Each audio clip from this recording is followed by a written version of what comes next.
like a river. I've got peace like a river in my soul. I've got peace like a river.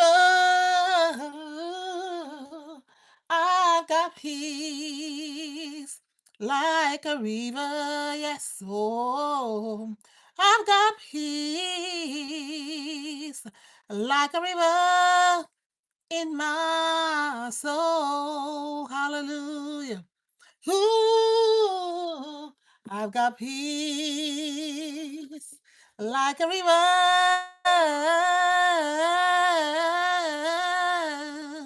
I've got peace like a river, yeah.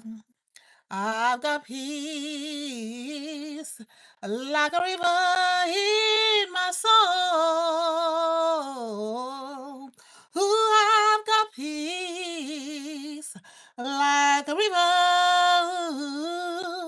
I've got peace, yes, like a river. Hallelujah. Ooh, I've got peace. I got peace like a river in my soul. You're listening to this. You're listening to this.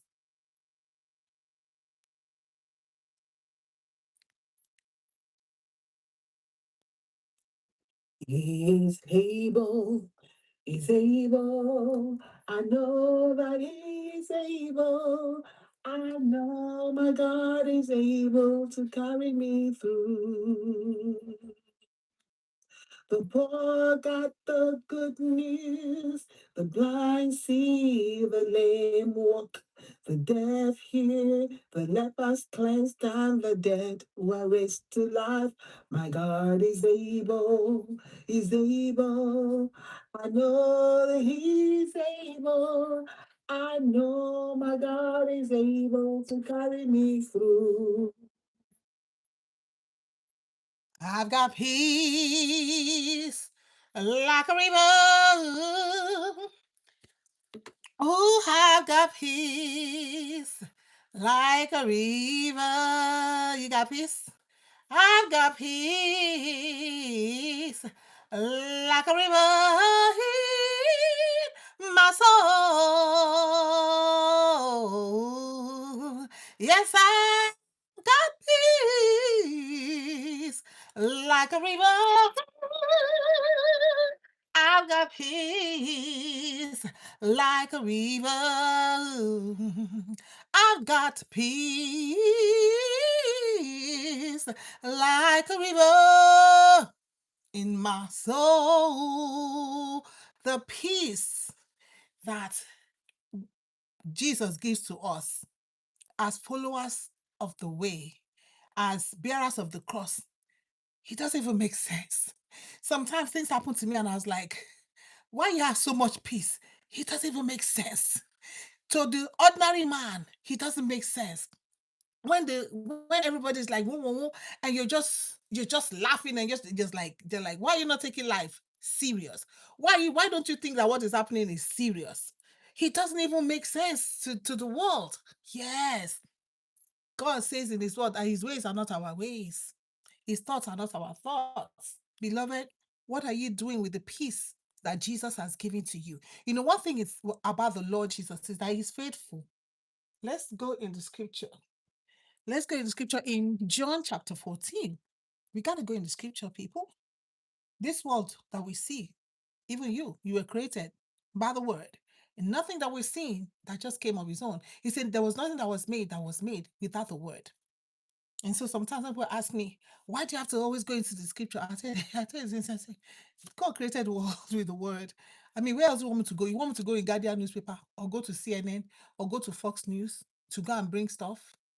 Can, I cannot be sustained with that because the scripture tells us in Psalm 1, my favorite scripture, Psalm 1, blessed is the man that does not walk, that does not stand, and not sit, does not walk, stand, nor sit, be comfortable. John 14, verse 27. Jesus speaking. He said, peace I live with you. I love that. Peace I live with you. This is Jesus. We have to pay attention to the word of God. We have to believe the word of God. God said concerning Jesus, say, this is my beloved son. He said, hear ye him. And so this is one thing that Jesus said while he was here in the flesh. He said, peace I live with you. But I love the next one. He says, continuing, he says, my peace. So, what am I going to do with Jesus self? How can we thank him? How can we repay him for this marvelous thing? Remember in Isaiah 6:9, he says his name shall be called the Prince of Peace. So the world is in turmoil. The world is going in confusion. In fact, there's a group of people that say they are doing confusionist. They are following confusion. So even somebody that, how would you be going in a place where they say they are confusion? I heard something today. I was like, are you guys serious? So I was looking at this lady.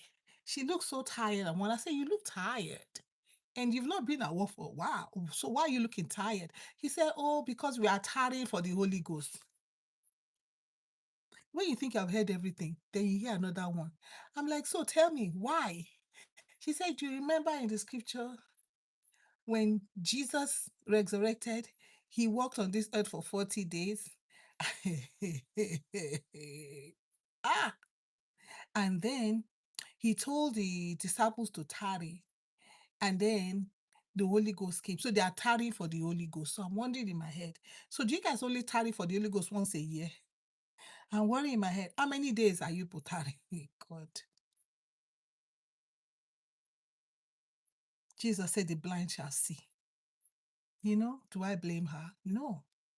But one day, the blind shall see. Let's continue in the scripture. It says, my peace I give to you, not as the world gives. So this tells us, beloved, that the world have pseudo peace. The world is kind of offering peace that they think exists. Like the husband will always say, I just want my peace of mind. The wife will say, I want my peace of mind. So the husband will just pack and leave the marriage because he wants peace of mind. The wife will pack and leave the marriage because he wants peace of mind. Children will pack and leave the house because they want peace of mind. Then government will sign peace accord that they never peace. The peace that the world gives. Hey, how are you?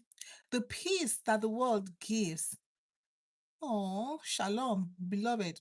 The peace that the world gives and the peace that Jesus gives, two different. I'm telling you, the peace that Jesus gives does not make sense.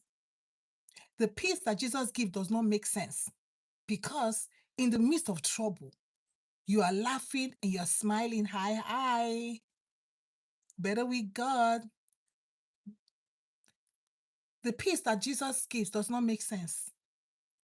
I'm telling you, this is what I testify for myself. I was like, I tell myself that it doesn't even make sense that you don't feel troubled. You don't feel other people will have going through the things you go through. No, they won't do it because I recognize that there's a peace that is from Jesus. The peace that is from Jesus is authentic. You see, that's why Jesus said, I am not giving you my peace as the world gives. He said, not as the world gives, do I give to you. In the midst of peace accord, there's trouble. And Jesus said, let not your hearts be troubled, neither let them be afraid. Jesus is speaking to followers of the way, his disciples. So if you're out there, you don't know peace, you're running from pillar to post, listen, your government can never give you the kind of peace that you need. You can never find peace in the bottle. You can never find peace in the arm of a woman. When you say, oh, my wife is not giving me peace, let me run to another woman. She is a woman. He's a woman, right? Flesh and blood, huh? Okay, it's the matter of time. Because that wife that you married, you did not marry I always tell people this. I said, I'm sure when you say, will you marry me? You did not marry a troublesome person. Otherwise, who goes to marry somebody? You see the person is troublesome, you say, will you marry me? No, that's not who you married. And you that said, I do. You, the wife that said, I do to the husband. The husband that you said, I do too, wasn't that you did nobody goes to say, okay, this is a very bad, wicked man. I'm going to say I do to him. That's not what happened. That's not what happened. So if life happened, if you are in a season of war, whether it's World War One, World War Two, or World War Three, I don't know. But Jesus gives peace. So if you are in that place and you're thinking there's peace in the bottle, you think there's peace in sex because that's what you do. You move from here to here, move from one woman to another woman, thinking you're going to find peace. Move from one man to another man, thinking you're going to find peace. Go to the mall and spend all your money, thinking it's going to give you peace. Go to the movies and sit down there for money tonight, decide to just watch movies, think it'll give you peace. Sit down, put on your computer, put on your laptop or your put on your iPad or your phone, watch movie, watch Netflix, put on your TV, and think there's peace in there. The world promises you peace through entertainment. So we go to comedies, go to comedy shows because we're trying to find peace. You're trying to find peace in comedy. So you go there, you laugh. After you finish laughing, after they shut the door, you're back to where you go to the corner store and buy the spirits. After you have finished dunking down the spirits, right? And the spirits have finished taking effect and spiriting you the way another way. When your eyes open, you live in regret.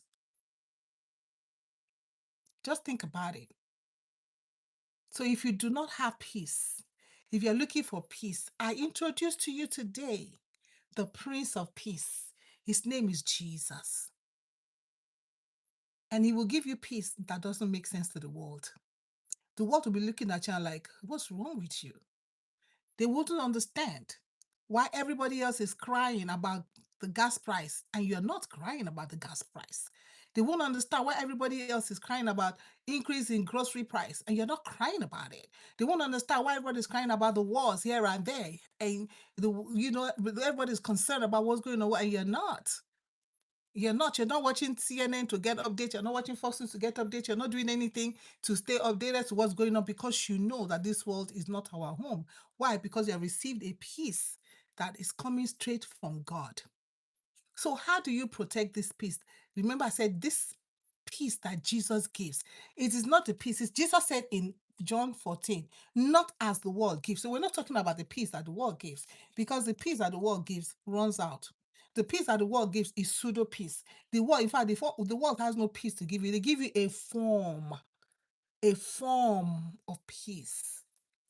They have no peace to give to you. So how do we protect the peace that Jesus gives to you? Because we have a responsibility. We will not say, well, Jesus gave me peace, but you have to protect the peace that Jesus gives to us. It's a gift that he has given to us. He has freely given it to us. He says, my peace I give to you. My peace I give to you. My peace I live with you. What are you going to do with that peace? How can you make sure that nothing takes that peace away from you? How can you make sure that nothing grabs the peace from you? Number one, pray continually. I'm telling you things that have worked in my life. Philippians 4:6. Let's see that. Philippians 4. Philippians. Oh, my Bible is upside down. Philippians 4:6. Philippians 4:6 and 7 says, and I read, get your scripture, people. We need to go into word. Rejoice in the Lord always. Oh, let me pause right there. Before I even go on, I love the word of God. He says, rejoice in the Lord. Do not rejoice in your circumstance. Do not rejoice because you just got a pay increase. Do not rejoice because you just got married. Do not rejoice because you just got, you just hit it. You just had beat this business just happened for you. Do not rejoice in things. He said, rejoice in the Lord. That's just how will I say, an extra. for today. That's not where we're going. They say rejoice in the Lord. So how have you been rejoicing? Make sure that your joy is not because you get things. You can rejoice even when things don't go right, even when things don't go well. That is where we rejoice in the Lord always. We give our joy is in the Lord. Our joy is not in the fact that things are going right with us, going the way we want it. Jesus at the Garden of Gethsemane was saying, God, should I, should I, should I, should I, should I? But he eventually said, not my will. Things did not go his own way. Not my will, but thy will be done. So things will not go our way all the time. It is the Lord that willeth and do it according to his good pleasure in us. So we have to be open to the will of God to be done in our lives. Rejoice in the Lord, beloved. Again, I will say, rejoice. Rejoice in the Lord. Just soak that word in you. So when you're being maltreated, you rejoice in the Lord. Is it going to be easy? No. When you have been abandoned, I was talking to a brother yesterday, and he was telling me how he doesn't have appetite, and the wife was telling him, I really can't help you because it seems like he has 3 children, and so it seems like your children have abandoned you and all that. So I understand, because it's in his 70s, and this is what we say: prepare for your old age. You must begin to learn to exist by yourself, because the time will come when your children will not be there. Your children may not be there, not because they don't want to be there, but especially in the OSA, you know, where it's just you. It's just sometimes it will just be you. When the children are grown and they are gone, it's not just you and your husband, you and your wife. For if both of you have not learned to exist by yourself, then it becomes a problem. And then if one spouse dies and you that is remaining, you have not learned to be by yourself, it becomes a problem. But that's just another. So you have to learn to exist by yourself. Rejoice in the Lord. Again, I say rejoice. Let all men know your forbearance. See, let all men know your long suffering. The Lord is at hand. Have no anxiety about anything, but in everything, not just in some things, not when things are bad, even when things are going giddy, giddy, giddy, sweet and dandy. He said, in everything, by prayer and supplication, with thanksgiving, let your requests be made known to God. This is an example when things are going real good for you, right? But can you pray when things are going good? Yeah, you can pray. Say, God, this joy that I started, Father, let this joy not end. Father, this blessing that you have started coming, Father, let this blessing not end. That's a prayer that in the midst of your abundance, in the midst of God shining light on you, you can also pray. That's why he said with thanksgiving. With thanksgiving. So when things are, you don't just pray. We shouldn't just be praying when we things are not going well and we need God's intervention. No, we should pray all the time. He said in everything, like I said, everything. Sometimes we can testify that we have not been doing that, but today we can repent. Today we can ask the Holy Spirit to help us. We can ask the Holy Spirit to help us and give us the grace. So always remember to pray in everything. Pray continually. Bring everything to God in prayer. Not just the bad, but the good also. Prayer keeps our heart anchored in Christ instead of fear. You see that? He said, have no anxiety about anything. So you're always having anxiety or depression, or you're just like, oh my God, you see this world now is like anxiety, depression. Bible says, be anxious for nothing, have no anxiety. How do you counter anxiety? How do we counter anxiety? It's right there in the scriptures.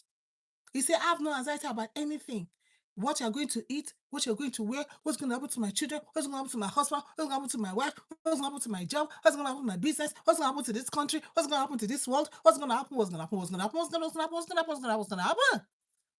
Say, do not be anxious about anything. You see, that word, it says anything. One is pray about everything, and now it says do not be anxious about anything. Can we do that? The Lord give us grace. Amen. We can do it. That's why the Holy Spirit is here to help us. Let us pray about everything. Be anxious. Do not be anxious about anything, but pray about everything. All right. Somebody help me type there. Pray about everything. Father God, give us grace. That's one way. One way for you to maintain your peace. One way for you to maintain your peace.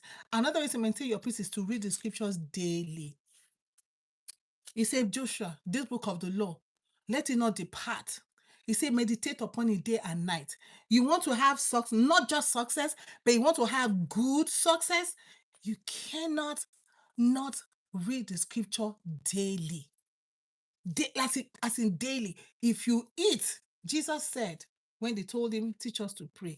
Sometimes the only thing that praying is only talking about bread. Everyone would think about only food. We say, give us this day our daily bread. We need daily bread. Take us back all the way to Exodus. When they were given manna, they had to get manna for every day. And the scripture lets us know that Jesus is that bread of life. Jesus is the manna that they ate. Jesus is that bread of life. So if you want to live, if you want to exist, if you want to continue and maintain, if you want to maintain the peace that Jesus has given to you, you got to read the word. We have to take this bread of life. You say every morning, you take your bread, you pop your pill. That is your pill. That is your bread. That is your water. Jesus told the woman by the well, he said, if you ask of me, I'll give you the water to drink. Out of you say, he says, when we drink this water, he says, out of our belly will flow rivers of living water. So that's why we have to what? Go in the scriptures every day. Sometimes you may see, oh, but it's too hard. You see, you make time. We make time for what is important. They say your husband make time. If the wife is important in his life, he will make time for her. So your husband is not making time for you. That means you're not important in his life. Just forget about the man. That's how to maintain your peace. Did that say something, right? Maintain your peace by not allowing, because husband is not looking at your side, disturb you. Your husband is not looking at the side. Carry your scripture. Carry your scripture. He is husband to the husbandless. You're married but single. Some people are married but they're single. Married but single. But Jesus does not cast away. You see, that's why you should go closer to him. You see why you maintain your peace? That's why the peace that Jesus gives to us is senseless to a normal human being. A normal human being cannot understand. Why? Your husband is not clinical. I wanna do your own. Because when you read the scripture daily, the scripture will guide you. The Bible says that the word of God is a light unto our path, and a lamp unto our feet, and a light unto our path. And Jesus said the Messiah make the blind to see. What are you talking about? If you want to see, if you want your sins to be given, lepers cleansed, if you want to have eternal life, he gives life, he makes the dead to rise up again. Then you need to go in the word. We need to go in the word. That is how we're going to sustain and maintain the peace that Jesus has done his own. Listen, there's nothing like Jesus can do again. I tell people all the time, Jesus cannot come back. He cannot hang on the cross. As much as we want to see Jesus on the cross, he's already done that work. As much as we want to see Jesus in the manger, he's not going to come back in the manger again. He's not going to come back and hang on the cross. He's already done. And you see that scripture, he says, for God loved the world. I said, look at that word. It's a past tense. It's not that love, but it loved. The work has been done. So what we have to do, these are things that we have to do. Give us this day our daily bread. Read the word. He said the word of God is able to build us up. The word of God is able to build us up and give us an inheritance among those that are sanctified. How can you go through the day without even reading the word? And I say you may not read the whole chapter. Nobody's asking you to read the whole Bible. You can read a few verses. You can say, you're not reading the scripture to declare and declare. No. You're not reading the scripture you're reading the scripture so that your eyes will be open, so that you'll be built up. See, the scripture is able to build us up. The scripture is not the scripture where you take it and declare, and when you declare it will come to pass. No, it's able to build our lives. The purpose of the scripture is for our correction. All scripture is given to us One of the reasons is to correct us. And that's why I've been saying a few days now, I don't understand why this world, we don't even think we need correction. All we want to do is pick a scripture, say it, and it will come to pass. No. No. The scripture is, all scripture is given to us. All scripture is given to us, is profitable for our learning.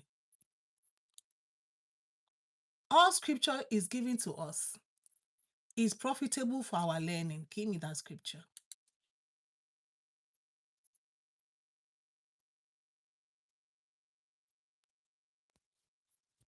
All scripture is given to us. All scripture, let me give you that. Let me give you that scripture.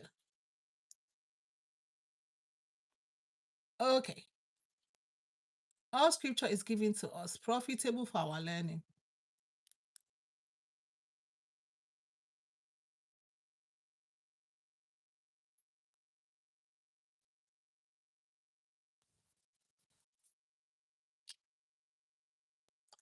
Second Timothy chapter 3, verse 16. So let us see why we got this. Why did God take time to inspire men to write the scripture? And then he inspired men to transcribe the scripture. Then he inspired men to print the scripture so that you and I can have access to it. You know, in Israel, what they used to do was they went to the temple. They went to the temple and then they'll bring out the scroll. Remember, Jesus went to the temple, they brought out the scroll, they gave it to him, he opened it, read it, and he gave it back to them. Nobody had the scripture at home. Nobody had the Torah in their home. No. It was only the king. Well, the king was supposed to copy the Torah. The king was supposed to copy the Torah. But everybody else, they went to the temple. If you needed to read the Torah, you go to the temple. That is where the scribes, that's where the Pharisees were, actually the scribes were there. That was their job. All scripture is given to us. Second Timothy chapter 3. Let's see why we got the scripture. It's important that we know why. So before you begin to declare and declare scripture, why? Why are you why? Listen to the scripture. It says all scripture is inspired by God and profitable for teaching, for reproof, for correction, and for training in righteousness, that the man of God may be complete, equipped for every good work.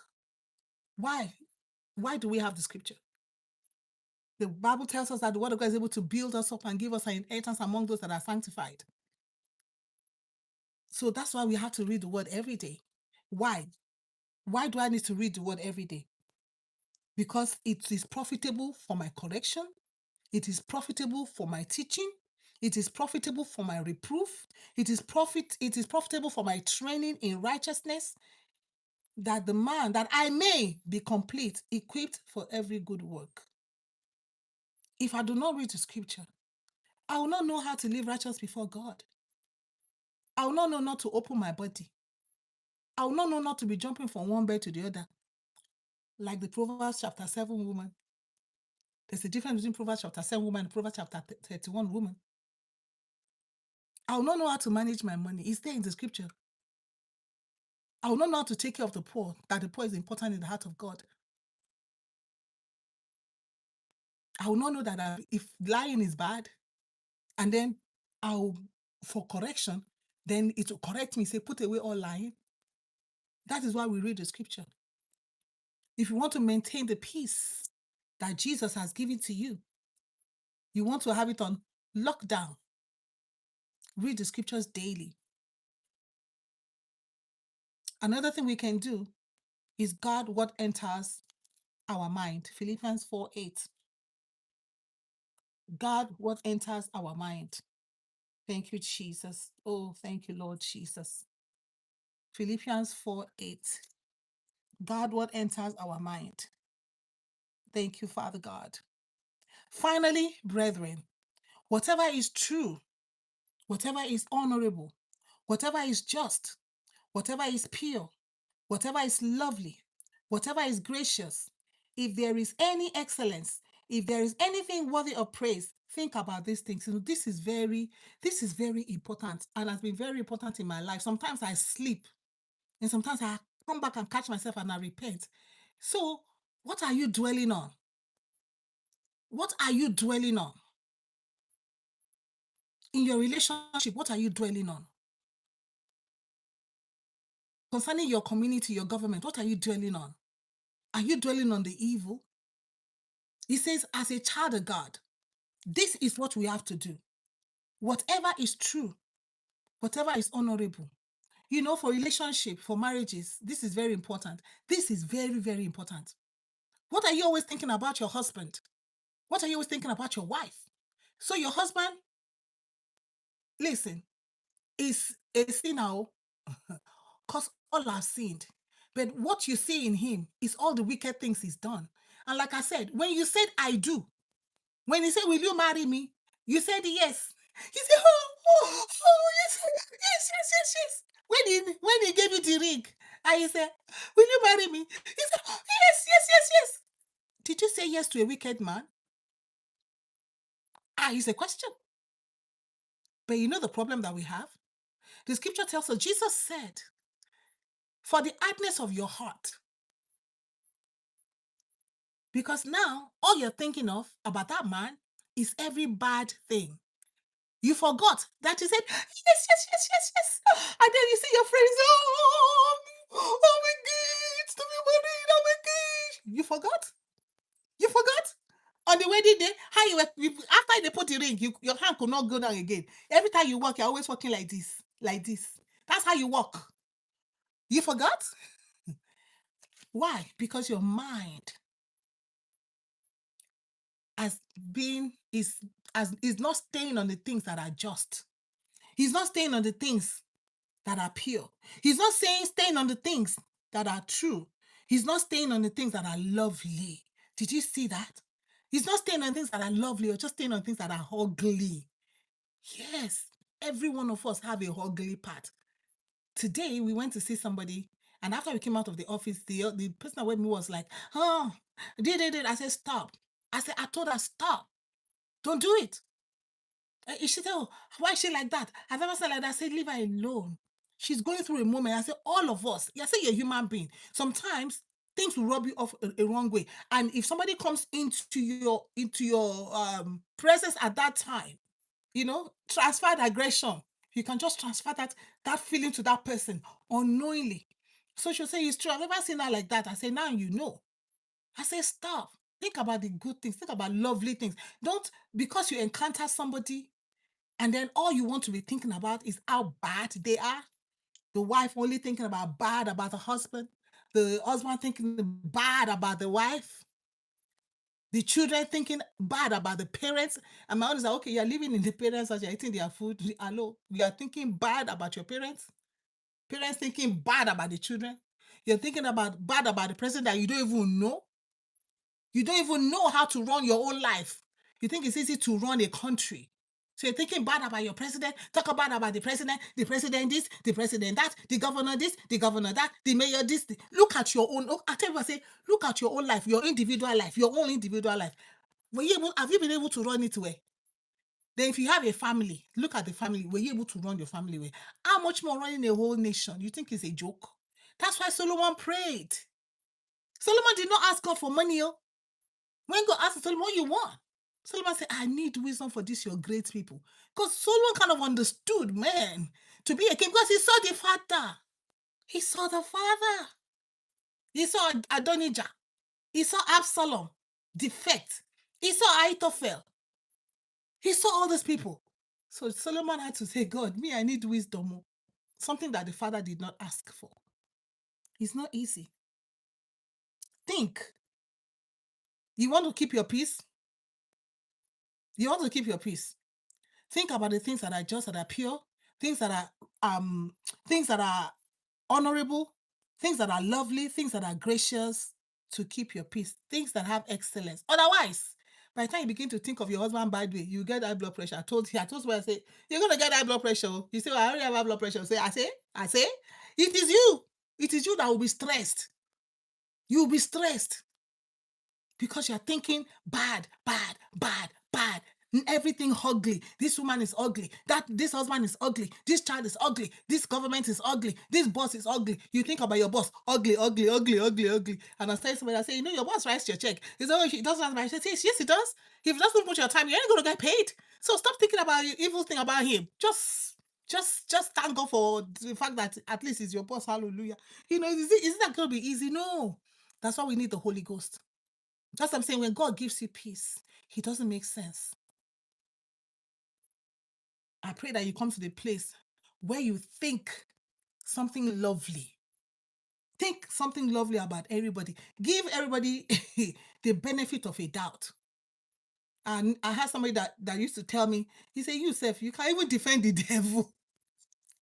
Because by the time they come and tell me about I'll say, it's not really like that. But you come and bring out somebody person issue for me, I say, You bring other person issue for me, think something good about that person. All the entirety of that person's life is not bad. There's nobody. We are all created in the image of God. The only person that is bad, total, is the devil. God did not create human being bad and wicked. Human beings decide to be wicked. We decide to do things. That's why Jesus said, repent. Turn away from your wicked actions. Stay away from unnecessary strife. This is very important. Avoid gossip, constant arguments, and toxic conversation that steal your peace. Romans 12:18. And this is what I was telling the ladies today. When she was going to start on my other co-worker, I said, don't do it. Don't do it. I will tell her, I'm like, shoo. She kept going. I said, shoo. I'm like, shoo. I had to bring her back to the place of think positive about this lady. Just think that right now she may be going through something she may be going through something right now, and that's why she reacted like that. But that is not her character. She said, "Oh, it's true. Oh my God, it's true." Oh. She actually came back. I said, "Oh, it's true. Oh, she used to bring us food. Oh, sometimes I'm here and she brings me food." I said, "That is see, blessed are the peacemakers." I told one of my pastor friend that when he came and was talking and said, the scripture said, blessed are the peacemakers. And that's the true scripture. Be a peacemaker. Don't be the one that will put more petrol. When that lady began to talk to me, and I said, it's true. I don't even know what's wrong with her. How did she even behave like that? Because it was me. We were there together. I saw all that, but I tried to give her a hug. I tried to talk to her, tried to soften her a little bit before I left her. I could have gone, it's true. I haven't go up there. I would have put petrol, more gas to the fire. No, but you don't do that. Think about, stay away from unnecessary strife. That was unnecessary. Romans 12:18. 17. I love the scripture. He said, repay no evil for evil, but take thought for what is noble in the sight of all. You see, we just came back where you think about things that are noble. Think about things that are noble. Say, yeah, take thought for what is noble in the sight of all, whether it's believer or unbeliever. He says, in fact, in the place, the Bible says that let your modesty be known to all. To all. Inside or outside, there's nothing. This is why I dress to church, I cover. And then when I go outside, I don't cover. No. Whether in or out, people should know. This is the way I talk in the church spiritually. But when I go outside, you see, this what you see right now is what you're going to get when you come to church. I invited somebody to church one time. And she was like, oh, well, is it a noisy church? Is it a quiet church? I said, listen to me, my darling. I said, if you come to the church, people, you may not see people, whatever, but if you see somebody making noise, if somebody jumping, you can be sure that it's this girl right here, it's your sister right here. Because I make noise, I jump, I shout, when I'm in the presence of God, even in this house, sometimes they tell me I make too much noise. But it's because you don't know where the Lord has brought me from. You see, Jesus said concerning the woman, he said, she broke the box. She broke the box. She poured the anointing the ointment on him. And Jesus told the people, he said, it is because she has been forgiven much. You don't know what the Lord has forgiven me. You don't know how far the Lord has brought me. You don't know what God has done in my life. So when I'm singing, when I'm shouting and I'm jumping and I'm crazy for the Lord Jesus. It's because I've been forgiven much. And so I come back with a lot of gratitude. I want that one leper that in the midst of everybody, my sins have been forgiven me. And I know the sins have been forgiven me. And so I shout and I jump. That's what it is. Repay no evil for evil, but take thought for what is noble in the sight of all. Let your life be plain. Don't live double standard life. If possible, so far as it depends upon you, live peaceably with all. If possible, so far as it depends on me, because sometimes you're looking at somebody else. Oh, well, if they're not being peaceful, I'm not going to be peaceful too. I'm going to give you whatever you give me. If you bring it on, I'll bring it on too. If you're carrying your cross, if you're walking in the way of the truth, we don't give people back. We don't pay evil for evil. He said, do not repay evil for evil. As much as light in us, we should pursue peace, live at peace. You want to maintain the peace that God has given to you? Jesus has done his part. Oh, let me say it again. He has done it. He hung on the cross. He gave us his peace. He left his peace with us. How are we going to keep this peace? Forgive quickly. Don't wait. Don't wait. Learn to forgive. Learn to forgive. So if you forgive somebody today and something else happened next week, you don't need to bring what happened today and talk about it next week. Why? Because we woke up and we say good morning. And I tell you, good morning is a prayer. I love the word good morning. I don't like the word hi. Neither do I like the word HELLOE. That one that word I hate it with a passion. I think I've successfully kept my way from saying it. Thank you, Jesus. Kept myself away from saying it. Forgive quickly for your own mental health. You say, we're talking about mental health, right? Everybody's on my mental health. The best way to forgive quickly. Unforgiveness holds you bound. Unforgiveness produces bitterness. Unforgiveness will lead to wrath. Unforgiveness is going to put you in chain. That is when if you are unforgiving towards somebody, you're holding yourself in chain. Ain't nobody holding you in chain. I try to forgive people. So if you forgive me, don't forgive me, it's not my business. But as for me, because I know that God has given me peace, the peace that don't make sense to you, I'm going to try and forgive you. Because Jesus said we should forgive. He said, God, when we pray, say, forgive us as we have forgiven. So we cannot be asking God for forgiveness when we have not forgiven. See, it's like a clause. Forgive us as we are forgiving those. So I must have finished forgiving my brother, my sister. You cannot be a follower of the way and live in unforgiveness. Abba, come on, child of God. That thing they did for you. Of course, Jesus he understands. Sometimes I don't know. Do we understand that Jesus? Do we think that Jesus don't understand? The scripture tells us that we have an high priest who is touched by the feelings. So whatever you're feeling hurt. You're feeling that this person has wronged you. You're feeling unloved. You're feeling abandoned. You're feeling all the feelings. Is touched by the feelings of your infirmities. Whatever you're feeling, that thing that is making you uncomfortable, that thing that is making you not just be right. I was talking to my brother yesterday. I'm just not feeling right. That thing that is making you not feeling right, Jesus is touched by it.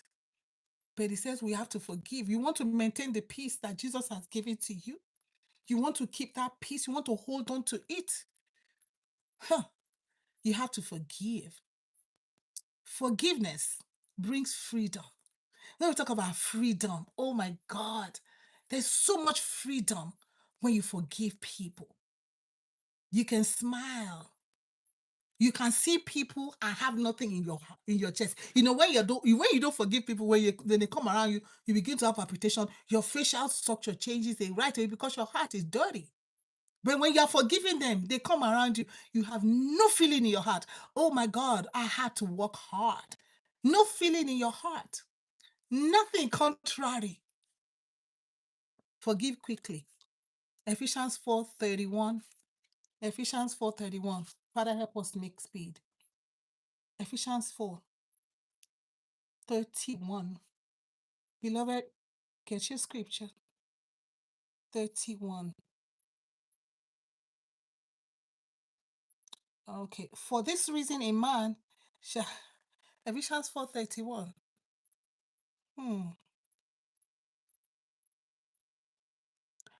No.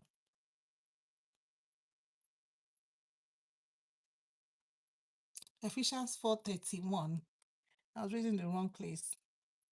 31 says, let all bitterness and wrath and anger and clamor and slander be put away from you with all malice, and be kind to one another, tender-hearted, forgiving one another.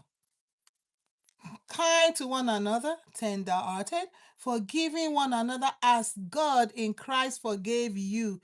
Matthew 6, verse 12. Jesus even went away to break it down. He said, if you do not forgive, Matthew 6, your Father in heaven will not forgive you. Wow. Wow. Wow. Forgive. Trust God completely. Isaiah 26:3. We have to learn. He said, they that put their trust in the Lord shall not be ashamed. Let's learn to trust God, that God knows what is best for us, and that He will not just be watching His children. Whatever is happening to us, is aware of it. There's nothing that is, he said, there's nothing that is happening to us. Not one hair on our head will fall to the ground without the Lord's consent. He is aware, he knows.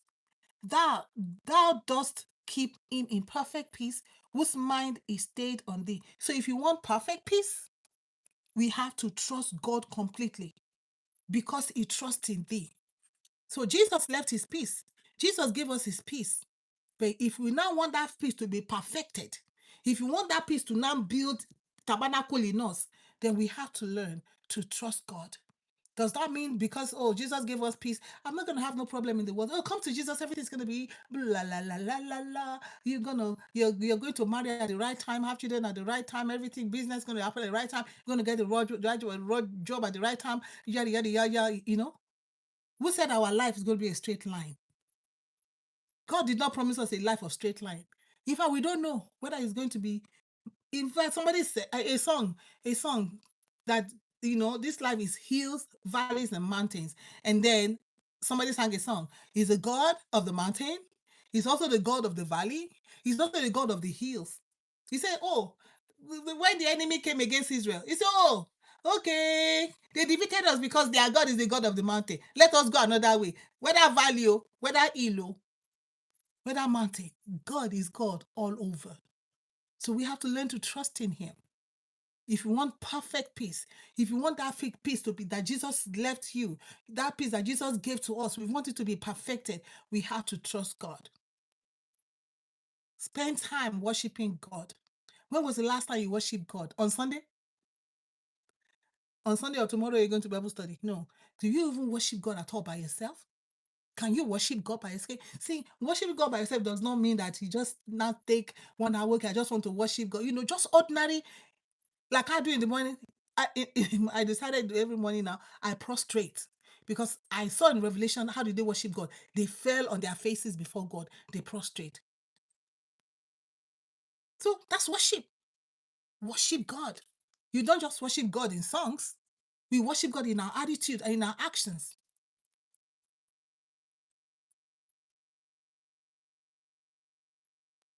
Choose godly company. 1 Peter 5:7. We are making progress. 1 Peter 5:7. Praise the Lord. Thank you, Jesus. Cast all your cares and anxiety. No, that's 2 Peter. First Peter 5.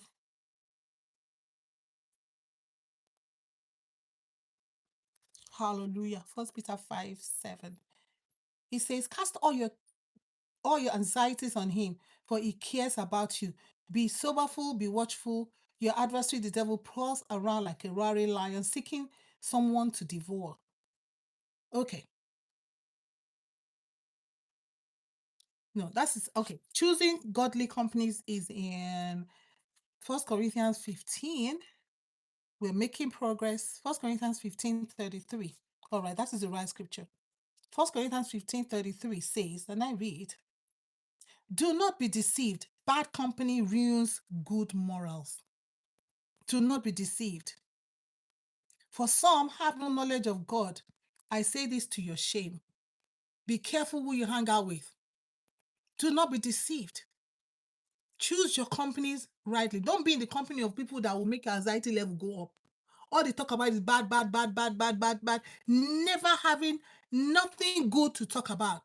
As a married woman, you hang around people that talk about bad, bad, bad, bad about men. Even you as a single woman, and you're thinking of getting married, right? But you're in the company of people that talk bad about men. Oh, men are bad. Oh, men are this. Oh, men are dogs. Oh, men are... All they talk about bad, bad, bad, bad, bad, bad, bad. It's just going to take your peace away. He said, do not be deceived. Evil communication corrupts good morals. So you need to be careful whose company you keep. Choose your friends wisely. Choose your company wisely. You want to choose friends. You want to choose friends that always go to happy hour. You want to choose friends that always end up with the club. Do you want, is that the kind of life you want to live? No. Choose your friends wisely. Choose friends that talk about God. Choose friends who are heavenly conscious. Choose friends who have morals. Don't choose friends who are always dressing naked. And I have somebody to actually tell me, well, somebody in the church actually told me, said, oh, well, if you have a flaunt it, I was like, flaunt what? Flaunt what? And you're supposed to be a deaconess inside the church. I feel like see, such people, arm's length. No, I ain't got no dealings with you. He said, for some have no knowledge of God. I say this to your shame. These are people inside the church, but they have no knowledge of God. Good morals. Be careful who you keep. To keep your peace. To make your peace perfect. To make your peace tabernacle with you. Be careful the company you keep. Rest in God's promises. Know that the word of God, you see, that's where the trusting in God comes in. The trusting in God comes in there. Where you be anxious for nothing. Where you be anxious for nothing. First Peter, that scripture we're coming from, 1 Peter 5:7. Cast all your anxieties on him. See, we say we should pray always. He says, instead of being anxious, pray about that thing that's making you anxious. You're looking for a job, and it seems like the job is not coming so quickly. And maybe there's a kind of job you're looking for, but it seems like it's like it's not, and you hear, oh, job, the job market, the job, that is the world speaking. That is anxiety they want to put on you. You say, cast that anxiety, cast it all, not some of the anxiety. Cast all your anxieties on him, because what? For he cares for you. He cares for me. He's touched by the feelings of our infirmities. If you want to perfect that peace, learn to cast your anxieties upon God. Don't try to work it out by yourself, because you really cannot. Why? Because you're human. Because I'm human. Because I'm human, I have limitation. But we've got to look at God that does not have any kind of limitation. Keep your eyes on Jesus finally. Peace is preserved when our attention remains on Christ and not on the storms around us. Remember Peter. Come, Peter. Peter was okay until he began to look around, began to look at the storm, began to look at the water, began to look at other human beings. The seas signifies human beings. He began to look, and then he began to sink. But thank God Jesus was already there. All he needed to do was to look unto Jesus, the author and the finisher of his faith. And then he was able to walk with Jesus, and then they walked back into the boat. So Peter continued to walk on the water and walked back into the boat, but with Jesus. Stay in Jesus. Keep your eyes on him. and him alone. He's the one that will preserve us. So I mean, he's not the one that gave us the peace. He's the one that gave us the peace. He's the one that said, and Jesus cannot lie. He said, hey, hold up. Peace I live with you. And then he said, my peace, my own peace. He said, I give it to you. Take him by his word. Keep all this behind your mind. Keep this in your view. Pray continually. Read the word. Choose your friend wisely. Trust in God with the whole of your heart. Cast your cares upon him, for he careth for you. Stay away from unnecessary strife. Guard what enters your heart. Be careful what you talk about people. Forgive quickly. Forgive quickly. Do not stay in unforgiveness. Spend time to worship God. Rest in God's word. His word never. He said, forever my word is settled in heaven. Let us pray, beloved. Let us pray that the Lord will give us grace and give us the Holy Spirit to help us. And if you are out here and you want to enjoy this peace, because Jesus gave it to his disciples, you can also partake in this peace by repenting of your sins, by believing in the finished work that Jesus did on the cross, by believing that Jesus died for your sins, and that by taking the scripture, get yourself the scripture, begin to read. Remember, you said we should stay away. Read the scriptures daily. And we saw what the reason why the scripture was given to us. Let me remind us that again. Why was the scripture given to us? The scriptures were given to us to teach us, to correct us, to reprove us, to train us in righteousness.